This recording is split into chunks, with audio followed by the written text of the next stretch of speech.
सर्वांना, Rupali delicious kitchen मध्ये आपलं स्वागत आहे।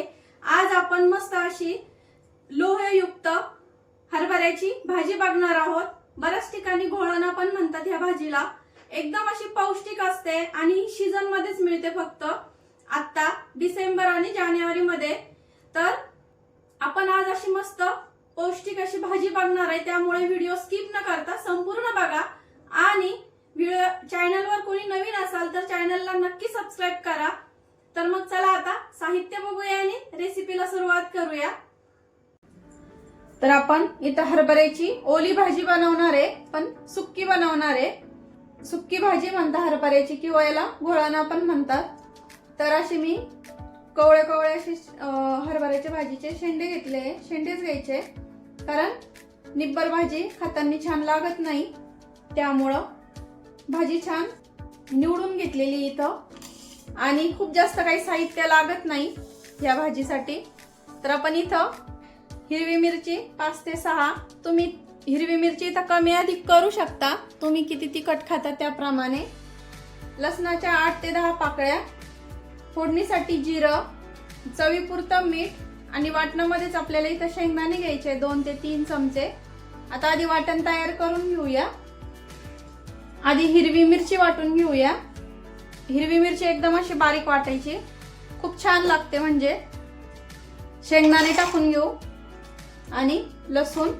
आता हे आपल्याला एकदम असं ओबड-धोबड वाटायचं आहे, अर्धवट असे शेंगदाणे दिसले पाहिजे, त्यामुळे खूप छान लागते ही भाजी। भाजी पण छान लागते आणि शेंगदाणे अर्धवट असे दाताखाली आले का भाकरी सोबत खाताना किंवा चपाती सोबत खाताना छान लागतात, त्यामुळं।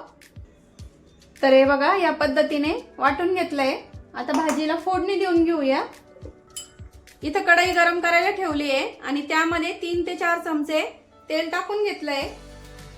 पाव चमचा जिरं टाकून घेऊया। तेल छान गरम झालंय आणि वाटून घेतलेलं जे वाटण आहे आपण मिरचीचं शेंगदाण्याचं, ते पण टाकायचं आहे आता इथं।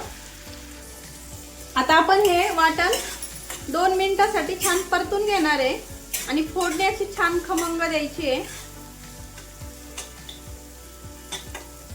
गॅस मीडियम करायचा। मीडियम गॅस वरती आपण परतून घेऊया। 2 मिनिट झाले, मिरची छान परतली आहे। आता हरभऱ्याची भाजी टाकून घेऊया आपण। अगदी झटपट होते ही भाजी, पण अगदी चविष्ट लागते। आणि ही भाजी जेव्हा बाजारामध्ये येते तेव्हा एकदा तरी खावी ही भाजी सीजन मध्ये, कारण हिचे खूप फायदे आहे खाण्याचे, असं माझी आजी आणि ते म्हणायचे, त्यामुळं मला माहिती आहे। पोटासाठी चांगली असते ही भाजी। आता छान परतून घेते मी तेलावरती। गॅस मिडियमच ठेवायचा आपल्याला इथं। तर हे बघा तेलावर छान अशी परतून घेतली मी। आता आपण मीठ टाकून घेऊया।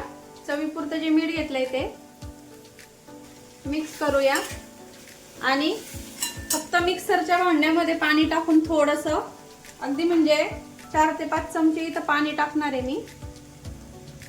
खूप जास्त पाणी टाकायचं नाहीये। पुन्हा मिक्स करायची। आता आपण गॅस मध्यम करूया आणि झाकण ठेवून घेणार आहे भाजीवरती 2 मिनिटसाठी। आणि गॅस पूर्ण कमी करायचा, मीडियम टू लो हीट वरती आपल्याला गॅस करून आणि भाजी शिजवून घ्यायची ही झाकण ठेवल्याच्या नंतर।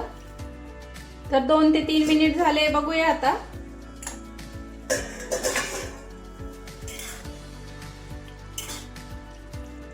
तर भाजी आपली छान शिजली आहे,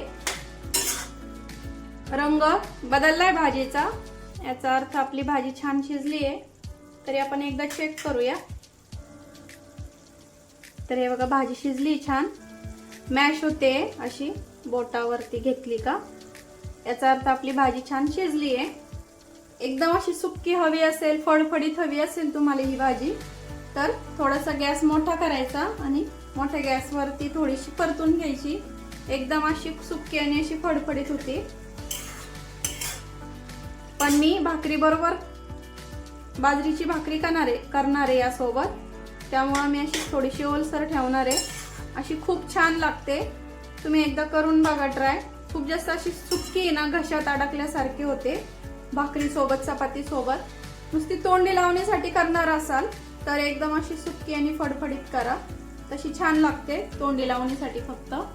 आणि भाकरी चपाती बरोबर खाणार असाल तर अशी थोडीशी नॉर्मल असा थोडासा रस्सा ठेवायचा, खूप छान लागते. तर रस्साच खूप छान लागतो. भाजीचा पूर्ण असा अर्क त्या रश्श्यामध्ये उतरलेला असतो, त्यामुळे भाजीचा रस्सा खूप छान लागतो भाकरी सोबत. गॅस बंद करते आणि सुगंध खूप छान येतोय. फोडणी आपली खूप छान अशी खमंग बसलेली आहे.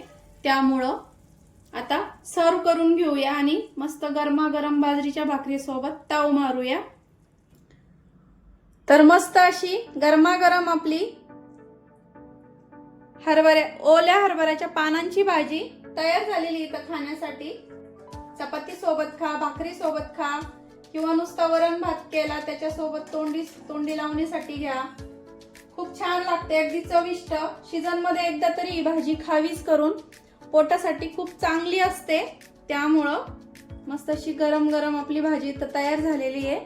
बघू शकता किती टेम्पटिंग दिसते, छान अशी दिसते की नाही छान. अगदी बघूनच असं तोंडाला पाणी येतंय. आणि हे शेंगदाणे बघताय ना तुम्ही म्हणाल खूप मोठे मोठे ठेवले, पण या भाजी बरोबर असे शेंगदाणे खूप छान लागतात. तुम्हाला जर शेंगदाणे वापरायचे नसतील या भाजीसाठी तर तुम्ही इथं हरभऱ्याची डाळ भिजत ठेवायची तासभर आणि मग ती वापरायची, त्याचे पण छान होतात. तशी डाळ टाकून पण छान होती ही भाजी.